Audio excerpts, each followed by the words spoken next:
Hi guys, let's start chapter number 2 of class 8 history textbook. Chapter number 2 is From Trade to Territory. The company establishes power. So Aurangzeb was the last of the powerful Mughal rulers. He established control over a very large part of the territory that is now known as India. After his death in 1707, after his death in 1707, many Mughal governors, subedars, and big jamindars began asserting their authority and established regional kingdoms. As powerful regional kingdoms emerged in various parts of India, Delhi could no longer function as an effective center. By the second half of the 18th century, that is 1750 to 1800. So, by the second half of the 18th century, however, a new power was emerging on the political horizon, that is the British. Did you know that the British originally came as a small trading company and were reluctant to acquire territories? How then did they come to be masters of a vast empire? In this chapter, you will see how this came about. So there's a figure. So what is this? Figure number 1, Bahadur Shah Jafar and his sons being arrested by Captain Hudson. After Aurangzeb, there was no powerful Mughal ruler, but Mughal emperors continued to be symbolically important. In fact, when a massive rebellion against British rule broke out in 1857, Bahadur Shah Jafar, the Mughal emperor at the time, was seen as the natural leader.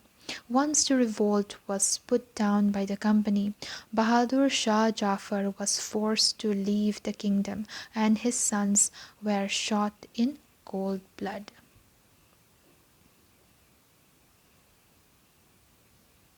So there's another figure, figure number 2, routes to India in the 18th century. So from British Island, it went to Cape of Good Hope in South Africa. Then they reached Bombay or Madras or Calcutta. So let's see about the East India Company. Comes east in 1600. Okay, so it was in 1600 the East India Company acquired a charter from the ruler of England, Queen Elizabeth I, granting it the sole right to trade with the East. This meant that no other trading group in England could compete with the East India Company. With this charter, the company could venture across the oceans looking for new lands from which it could buy goods at a cheap price and carry them back to Europe to sell at higher prices.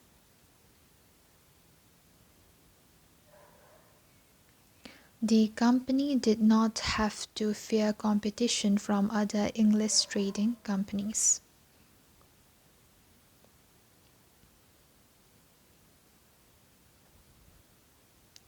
So, mercantile. What is this mercantile? It's a business enterprise that makes profit primarily through trade, buying goods cheap and selling them at higher prices. Mercantile trading companies in those days made profit primarily by excluding competition so that they could buy cheap and sell there.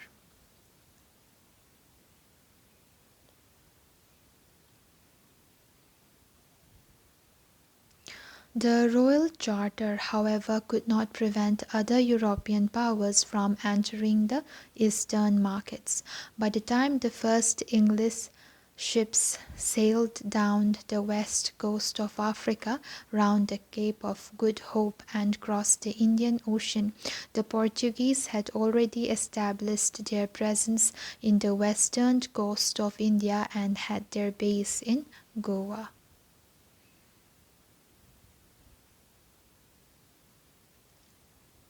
In fact, it was Vasco da Gama, a Portuguese explorer who had discovered this sea route to India in 1498. By the early 17th century, it would be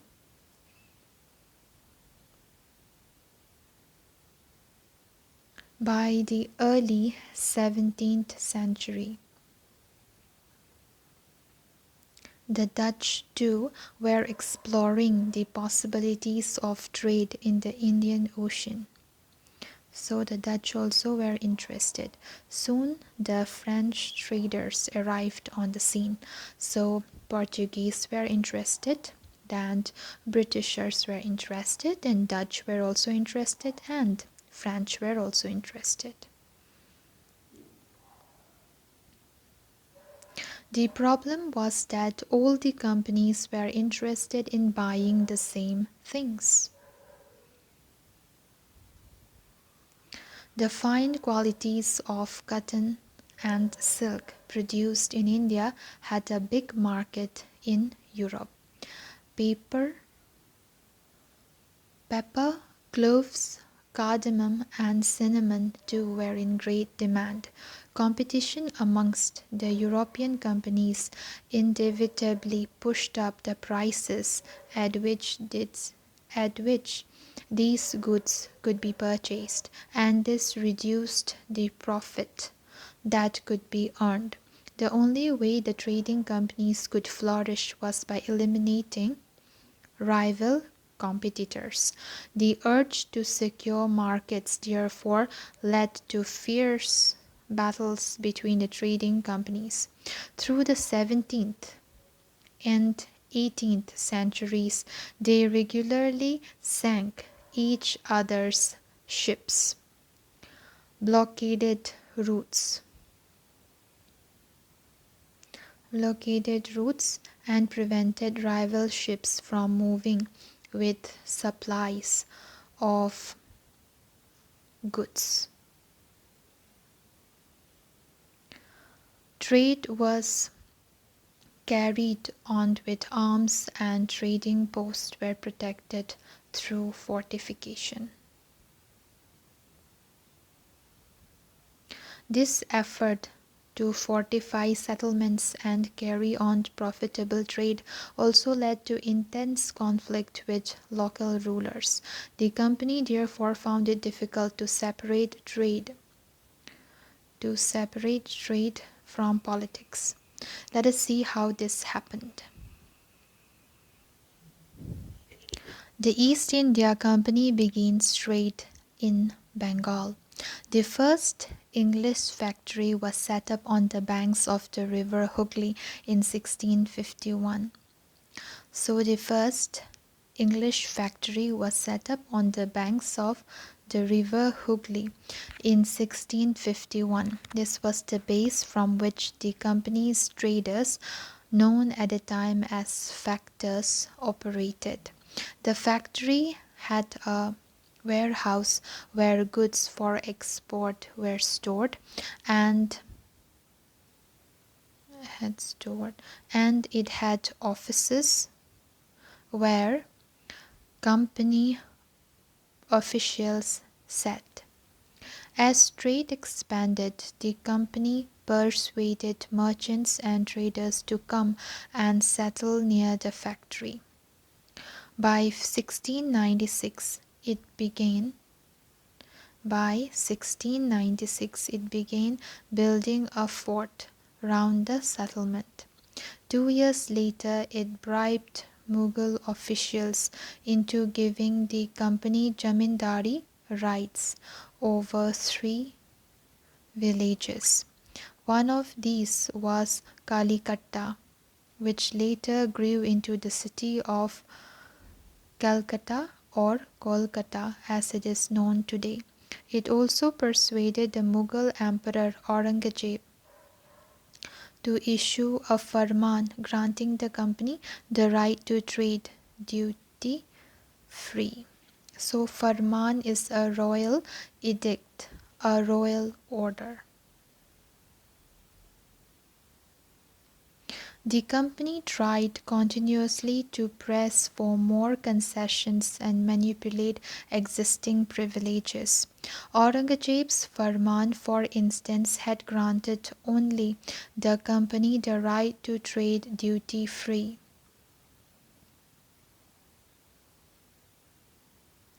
But officials of the company who were carrying on private trade on the side were expected to pay duty. This they refused to pay, causing an enormous loss of revenue for Bengal. How could the Nawab of Bengal, Murshid Ghali Khan, not protest? So this figure number 3. Local boats bring goods from ships in Madras, painted by William Simpson, 1867.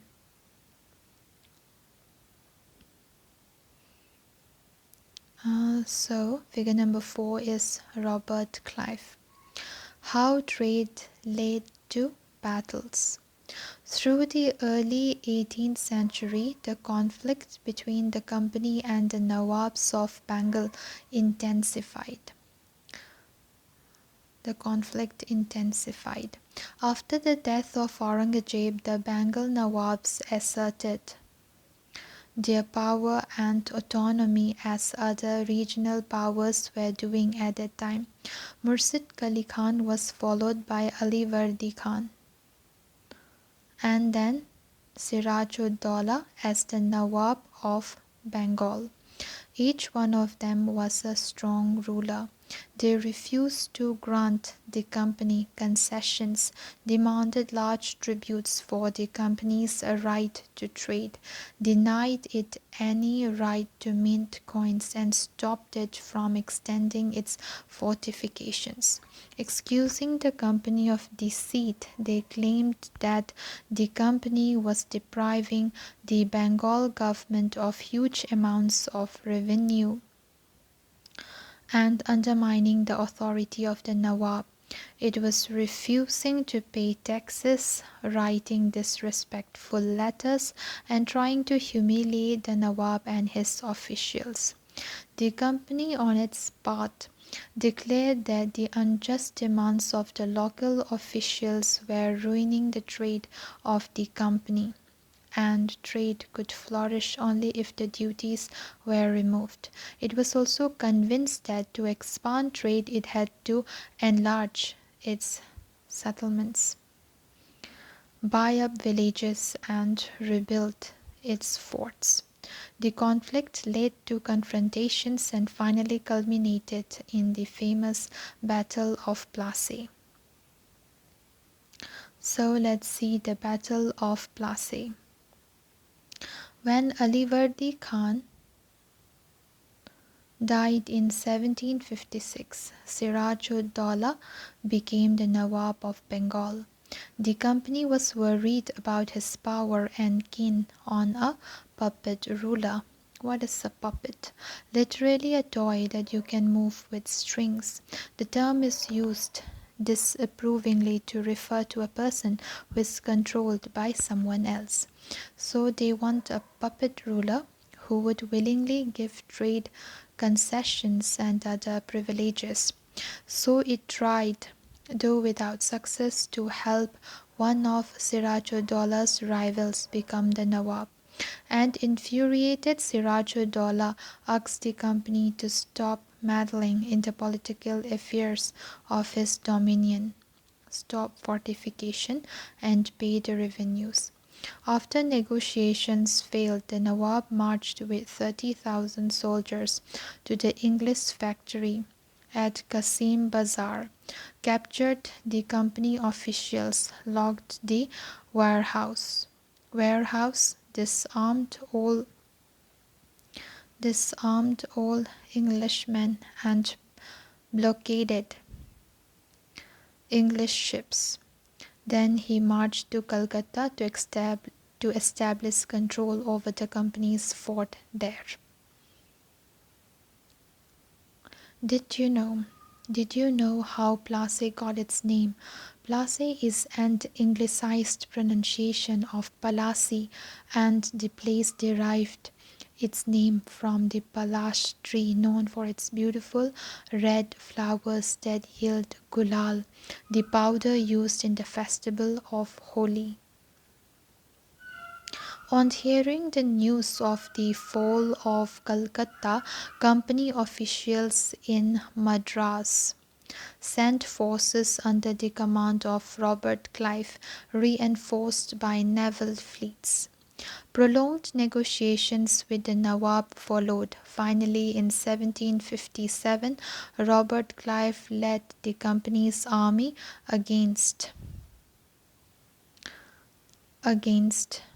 Sirajud-Dowlah at Plassey.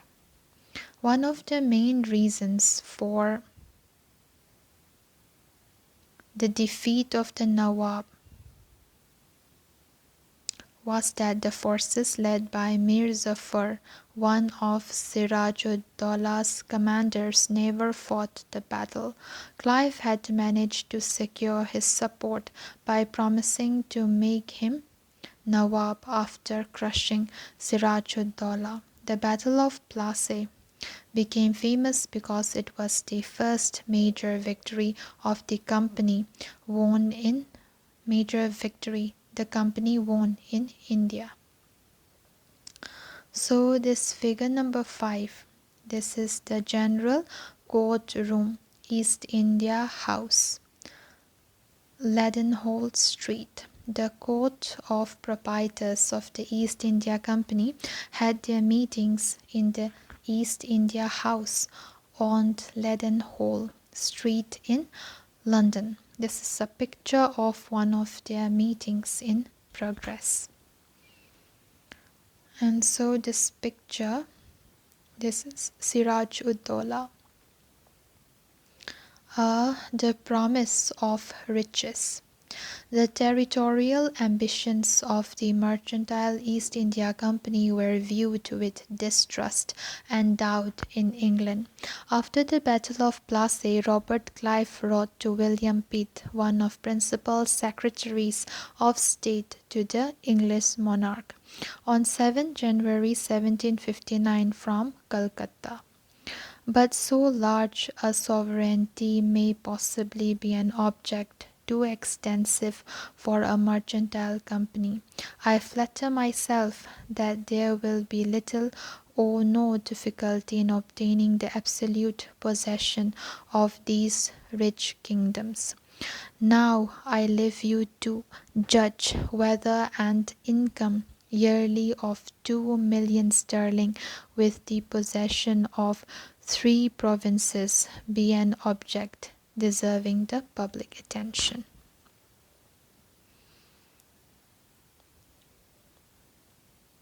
The Nawab complains.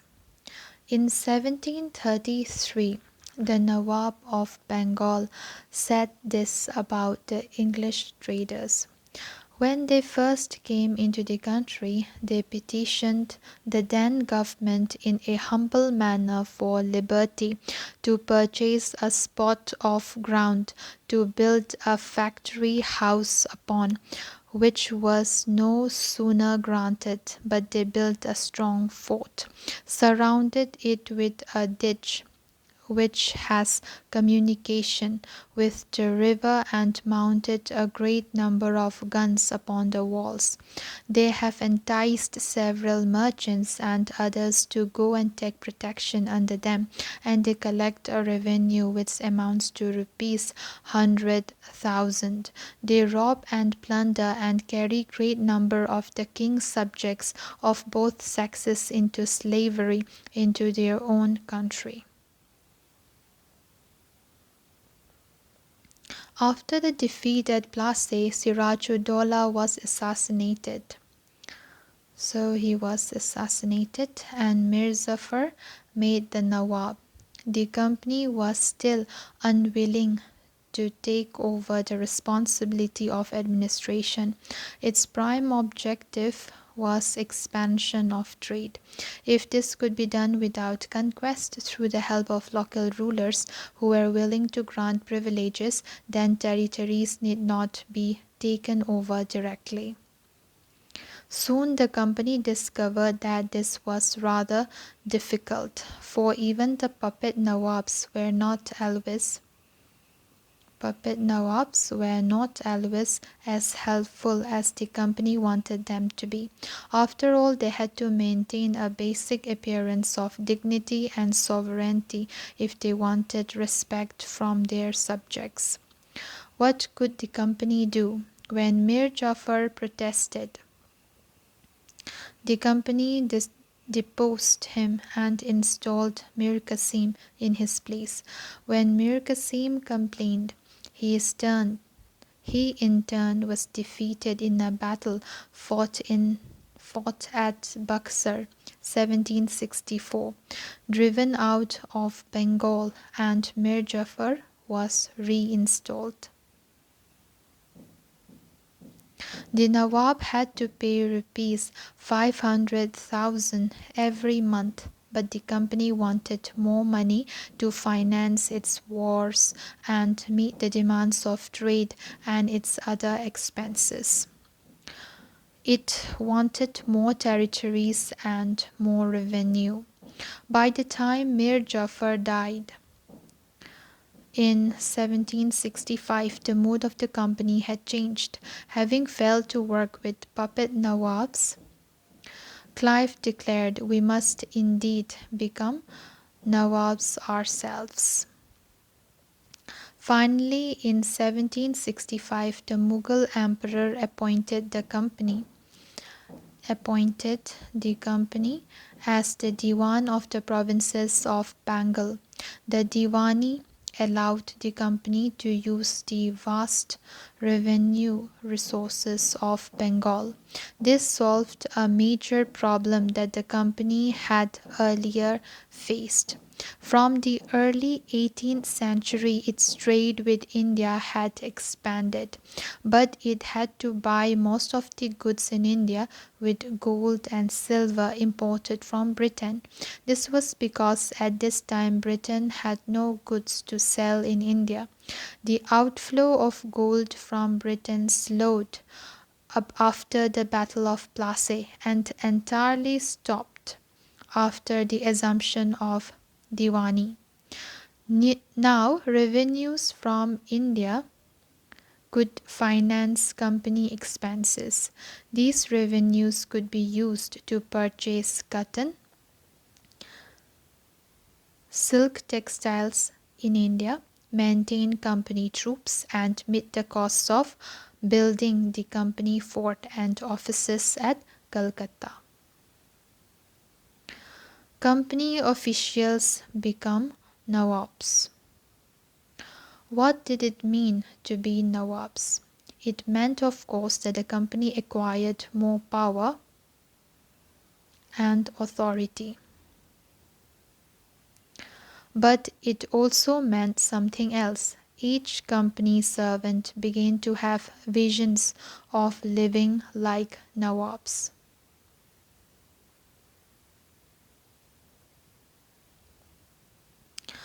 After the Battle of Plassey, the actual Nawabs of Bengal were forced to give land and vast sums of money as personal gifts to company officials. Robert Clive himself amassed a fortune in India. He had come to Madras, now Chennai, from England in 1743 at the age of 18. When in 1767 he left India, his Indian fortune was worth £401,102.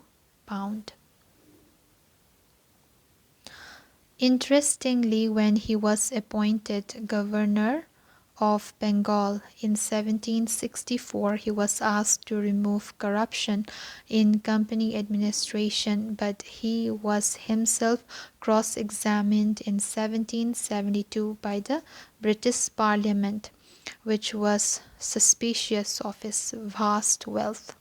Although he was acquitted, he committed suicide in 1774. How did Clive see himself?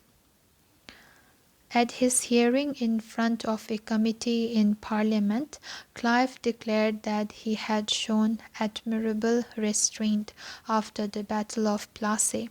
This is what he said: "Consider the situation in which the victory at Plassey had placed me. A great prince was dependent on my pleasure. An opulent city lay at my mercy. Its richest bankers bid against each other for my smiles. I walked through vaults which were thrown open to me alone, piled on either hand with gold and jewels. Mr. Chairman, at this moment I stand astonished at my moderation." However, not all company officials succeeded in making money like Clive. Many died an early death in India due to disease and war, and it could not be right to regard all of them as corrupt and dishonest. Many of them came from humble backgrounds, and their uppermost desire was to earn enough in India, return to Britain, and lead a comfortable life.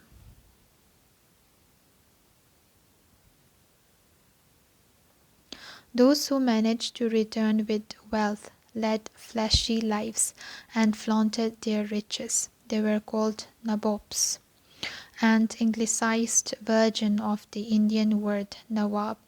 They were often seen as upstarts and social climbers in British society, and were ridiculed or made fun of in plays and cartoons.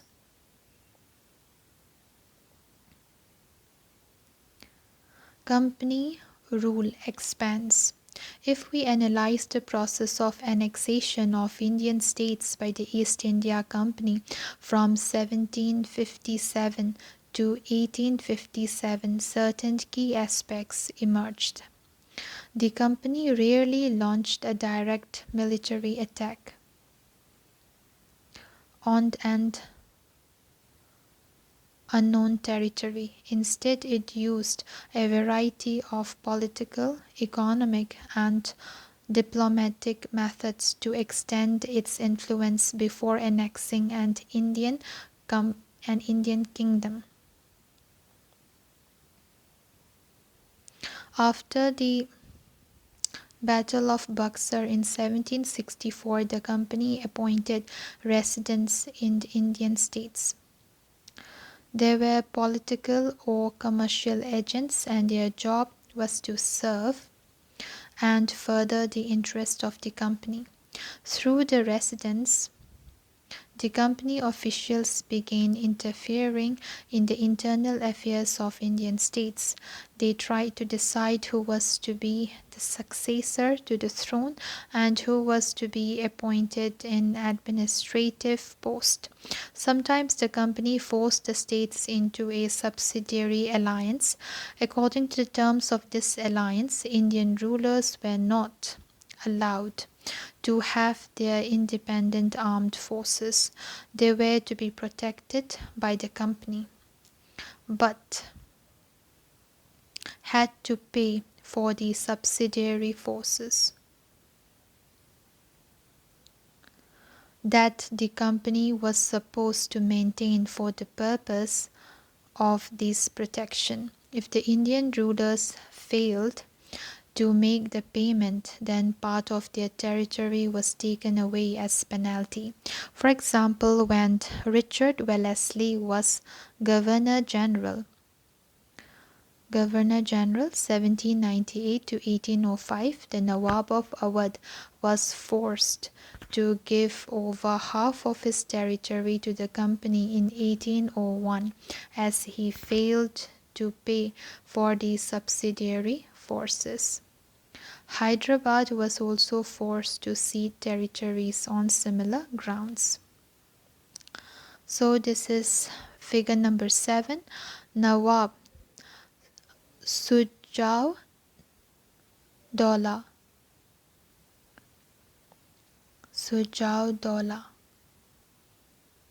of Awadh with his sons and the British resident, painted by Tilly Cattle.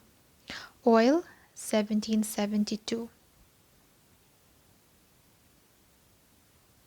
Okay, figure number 7 would be Nawab Sujauddaulah of Nawab with his sons and a British resident, painted by Tilly Cattle. Oil in 1772. The treaties that followed the Battle of Buxar forced Nawab Sujauddaulah to give up much of his territory. Here, however, he poses in regal splendor, towering over the resident. What power did the resident have?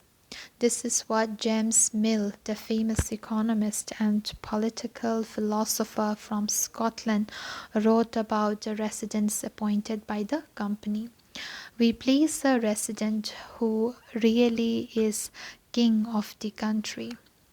Whatever injunctions of non-interference he may act under.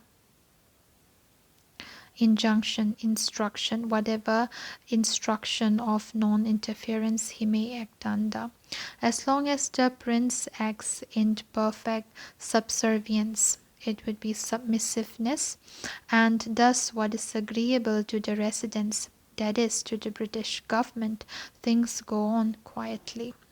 They are managed without the residents appearing much in the administration of affairs. But when anything of a different nature happens, the moment the prince takes a course which the British government think wrong, then comes clashing and disturbance. So James Mill wrote in 1832. Let's come to Tipu Sultan, the tiger of Mysore. So this picture is Tipu Sultan. The company resorted to direct military confrontation when it saw a threat to its political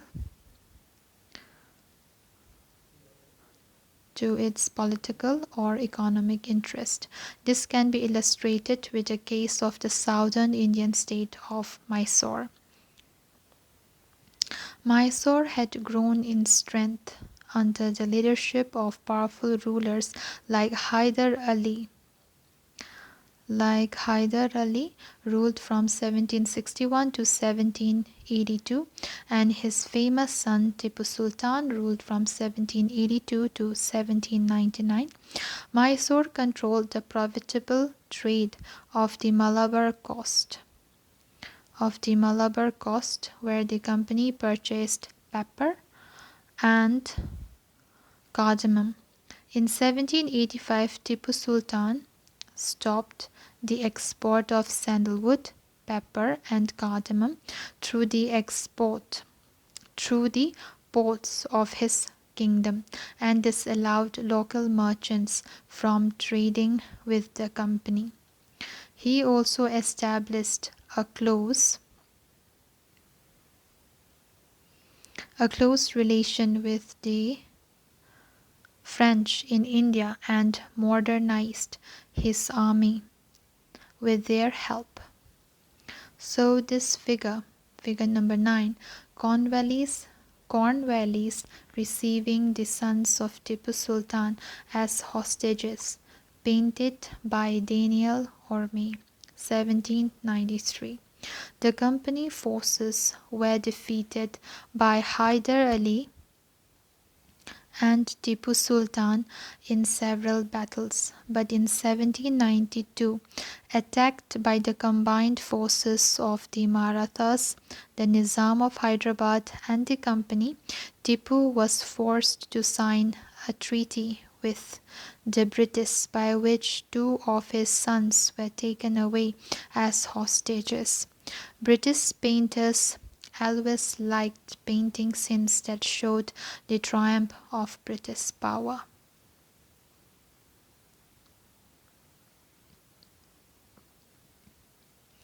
The British were furious. They saw Hyder and Tipu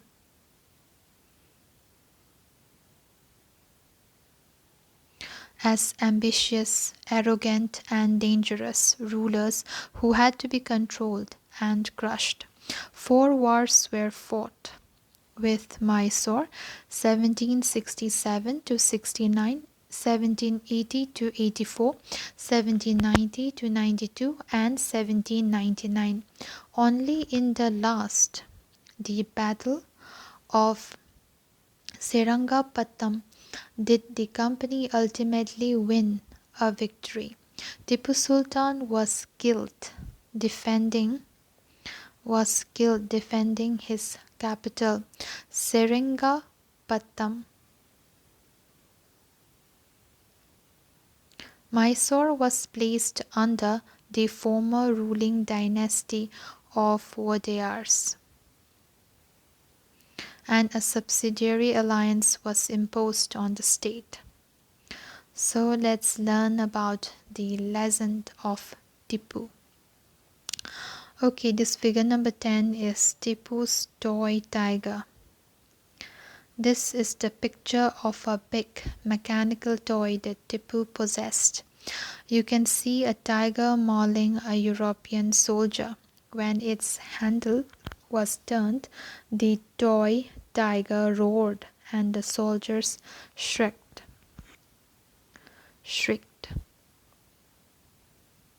This toy tiger is now kept in the Victoria and Albert Museum in London.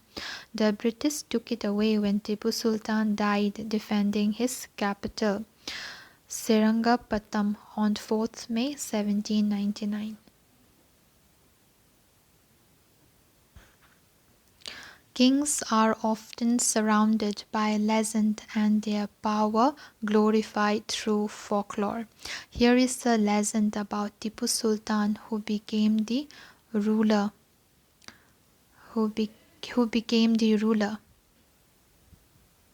Here is a legend about Tipu Sultan who became the ruler of Mysore in 1782. It is said that once he went hunting in the forest with a French friend. There he came face to face with a tiger. His gun did not work and his dagger fell to the ground. He battled with the tiger unarmed until he managed to reach down and pick up the dagger. Finally, he was able to kill the tiger in the battle. After this, he came to be known as the Tiger of Mysore. He had the image of a tiger on his flag.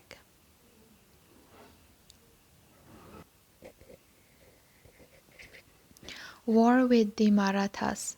From the late 18th century, the company also sought to curb and eventually destroy Maratha power.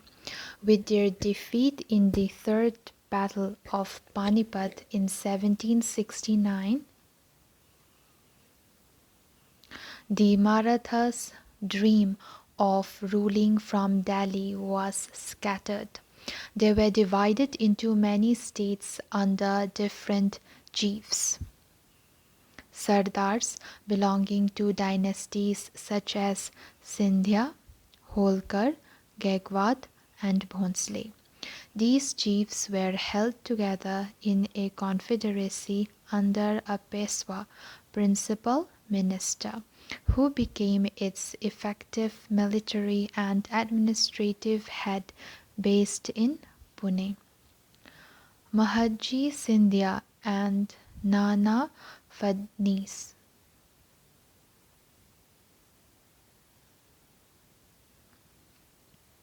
were two famous Maratha soldiers and statesmen of the late 18th century. So, what's the meaning of confederacy? It's alliance. The Marathas were subdued in a series of wars. In the first war, that ended in 1782 with the Treaty of Salbai, there was no clear victory.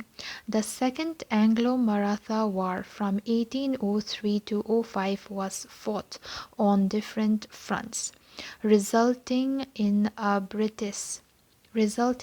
British gaining Orissa and the territories north of the Yamuna River, including Agra and Delhi.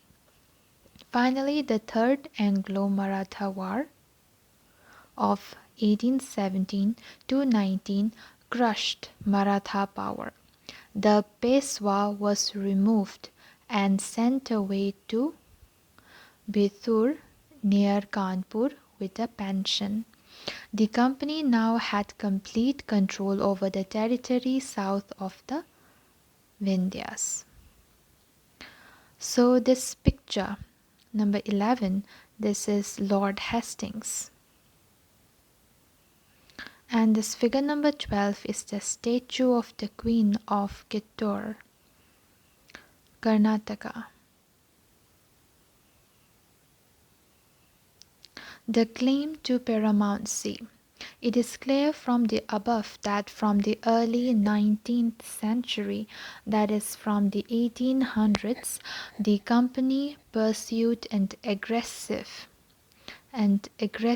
policy of territorial expansion. Under Lord Hastings, Governor General from 1813 to 1823, a new policy of paramountcy was initiated.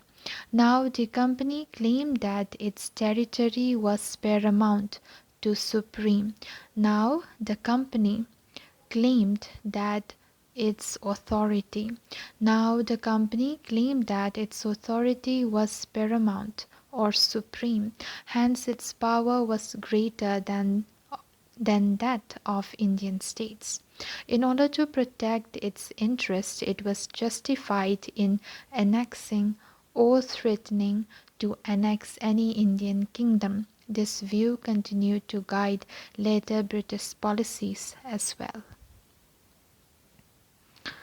This process, however, did not go unchallenged. For example, when the British tried to annex the small state of Kittur in Karnataka today, Rani Jannamma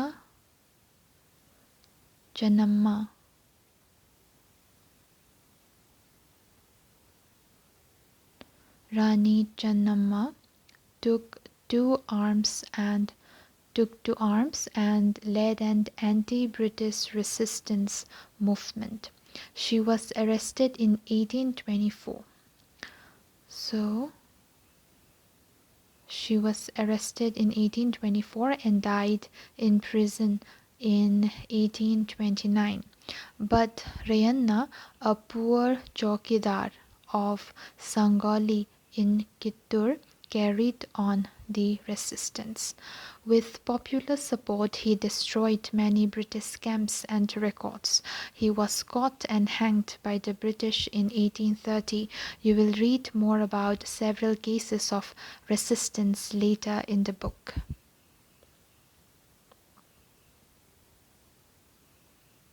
So this figure, Maharaja Ranjit Singh holding court. And this one is a portrait of Veer Surendra Sai.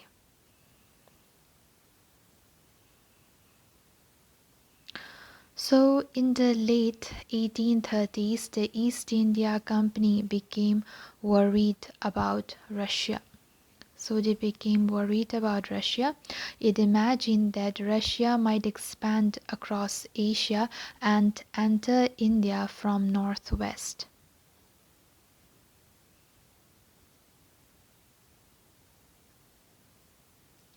Driven by this fear, the British now wanted to secure their control over the northwest. They fought a prolonged war with Afghanistan between 1838 and 1842 and established indirect company rule there. Sindh was taken over in 1843. Next in line was Punjab, but the presence of Maharaja Ranjit Singh held back the company. After his death in 1839, two prolonged wars were fought with the Sikh kingdom. Ultimately, in 1849, Punjab was annexed. So let's see about the doctrine of lapse.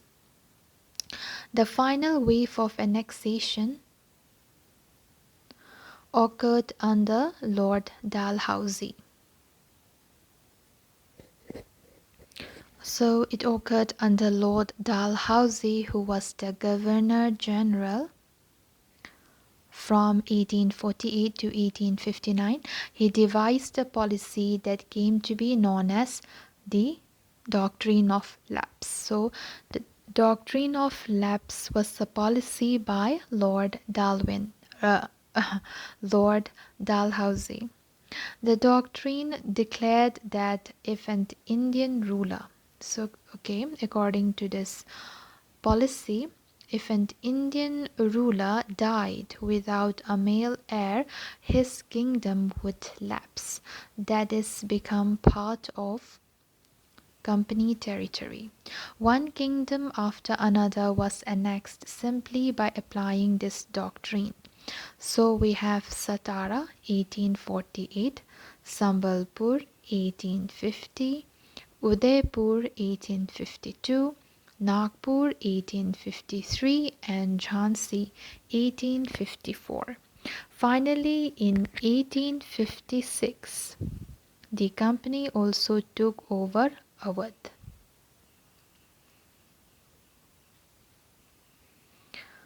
This time the British had an added argument.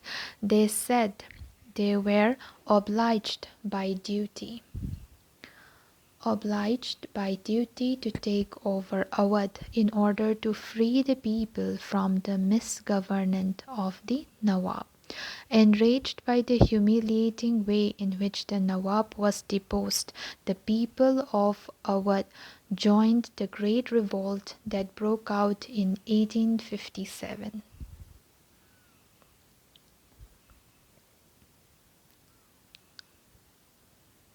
So these two maps, figure 14a, India 1797, this is in 1797, and the yellow ones are the areas under British rule. Okay, in 1797 the British ruled areas, they are very small, and areas not under British rule. Okay, the red ones are the ones which are not under British rule.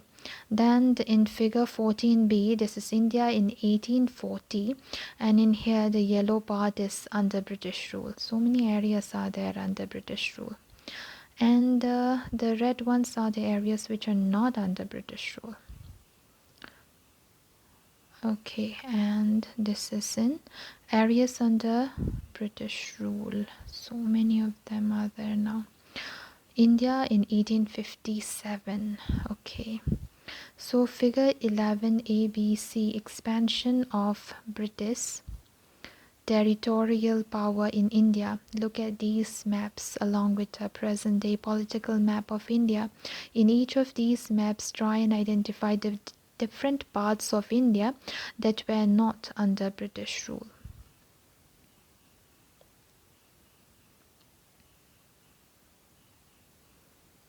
So, setting up a new administration. Warren Hastings, Governor General from 1773 to 1785, was one of the many important figures who played a significant role in the expansion of company power. By his time, the company had acquired power not only in Bengal but also in Bombay and Madras. British territories were broadly divided into administrative units called presidencies. There were three presidencies: Bengal, Madras, and Bombay. Each was ruled by a governor. The supreme head of the administration was the Governor General. Warren Hastings, the first Governor General, introduced several administrative reforms, notably in the sphere of justice.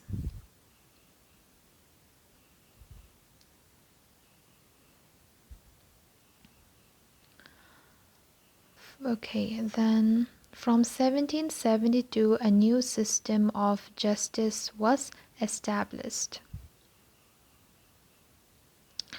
Each district was to have two courts, a criminal court, Faujdari Adalat, and a civil court, Diwani Adalat. Maulvis and Hindu Pandits interpreted Indian laws for the European district collectors who presided over civil courts. The criminal courts were still under a qazi, a judge, and a mufti, a jurist of the Muslim community responsible for expounding the law that the qazi would administer, but under the supervision of the collectors.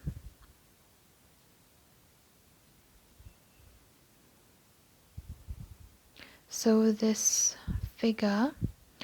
would be the trial of Warren Hastings, painted by R.G. Pollard, 1789. When Warren Hastings went back to England in 1785, Edmund Burke accused him of being personally responsible for the misgovernment of Bengal. This led to an impeachment proceeding in the British Parliament that lasted 7 years. So what's the meaning of impeachment? Impeachment is a trial by the House of Lords in England for charges of misconduct brought against a person in the House of Commons.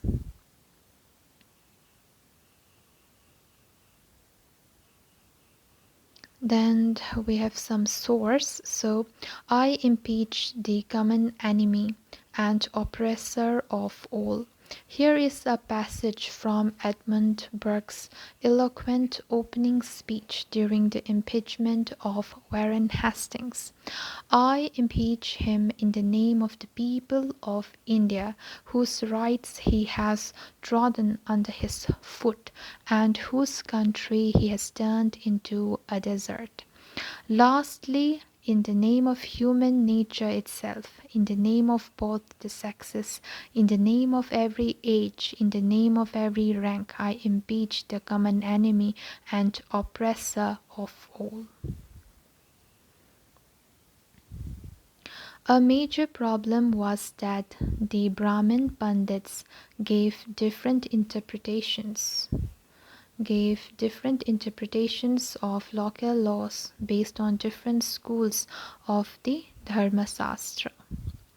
To bring about uniformity in 1775, 11 Pandits were asked to compile a digest of Hindu laws.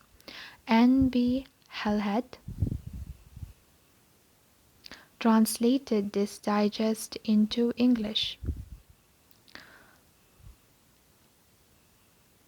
By 1778, a code of Muslim laws was also compiled for the benefit of European judges.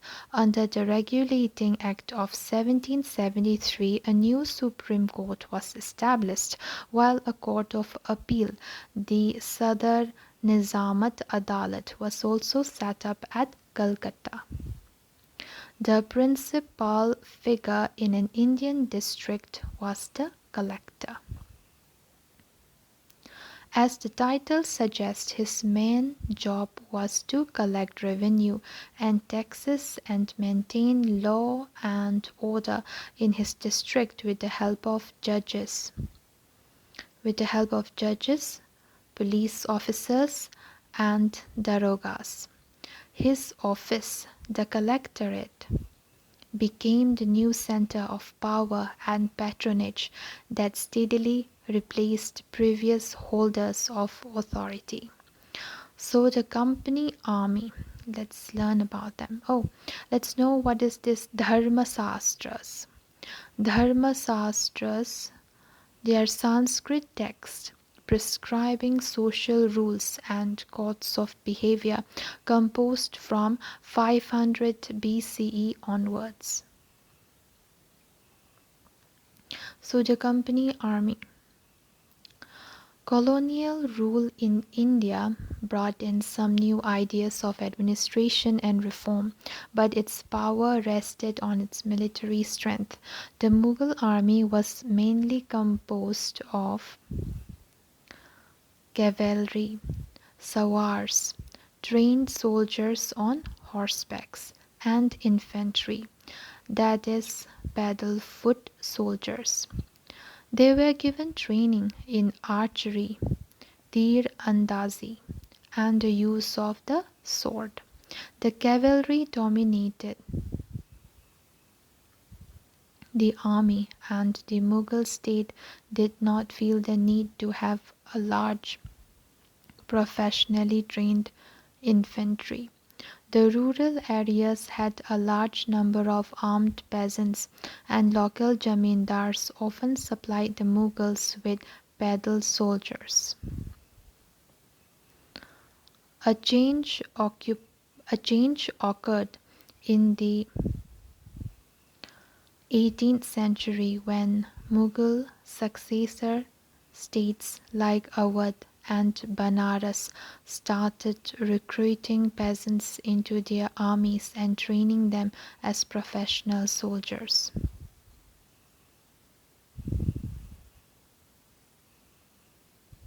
The East India Company adopted the same method when it began recruiting for its own army, which came to be known as the Sepoy Army, from the Indian word sipahi, meaning soldier. As warfare technology changed from the 1820s, the cavalry requirement of the company's army declined. This is because the British Army was fighting in Burma, Afghanistan,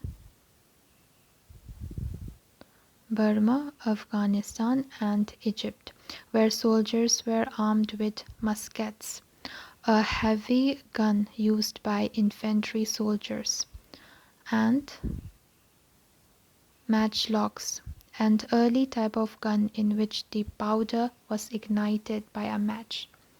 The soldier of the company's army had to keep pace with changing military requirements, and its infantry regiments now became more important. In the early 19th century, the British began to develop a uniform military culture. Soldiers were increasingly subjected to European-style training, drill and discipline that regulated their life far more than before. So the figure number 16 is a sawar of Bengal in the service of the company, painted by an unknown Indian artist in 1780. After the battles with the Marathas and the Mysore rulers, the company realized the importance of strengthening its cavalry force. Often this created problems, since caste and community feelings were ignored in building a force of professional soldiers.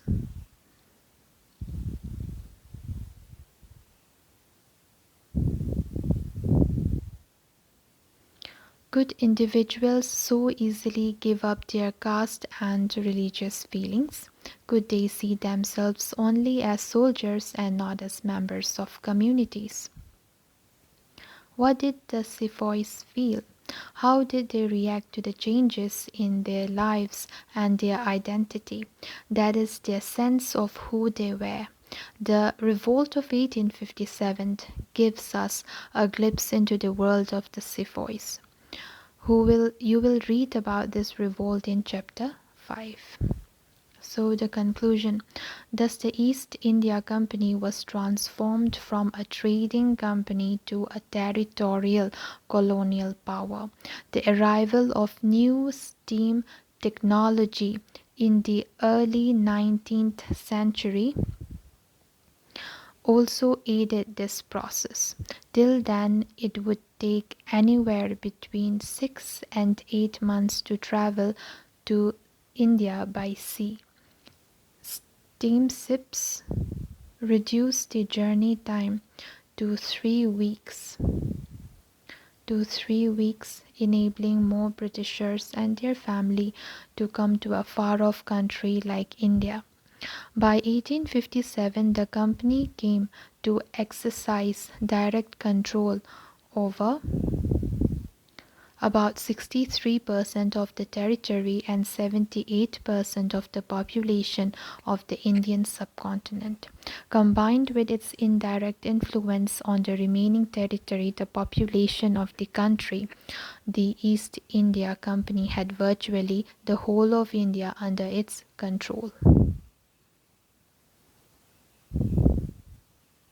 So, elsewhere in the world, what's happening? Let's see. Slave trade in South Africa. The Dutch trading ships reached southern Africa in the 17th century, that is 1600s. Soon a slave trade began. People were captured, chained, and sold in slave markets. When slavery ended in 1834, there were 36,774 privately owned slaves at the Cape, located at the southernmost tip of Africa. A visitor to the Cape in 1824 has left a moving account of what he saw at a slave auction. Having learned that there was to be sale of cattle, farm stock, etc. by auction, we halted our wagon for the purpose of procuring fresh oxen. Among the stock was a female slave and her 3 children. The farmers examined them as if they had been so many head of cattle.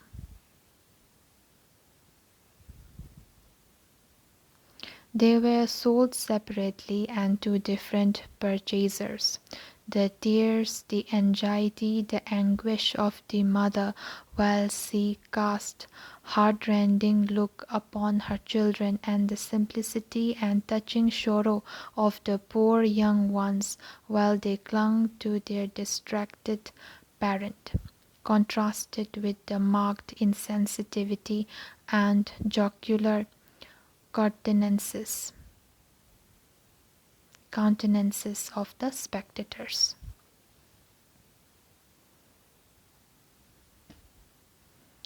So let's match the following.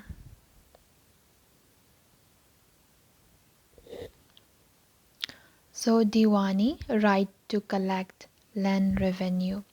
Tiger of Mysore, it would be Tipu Sultan.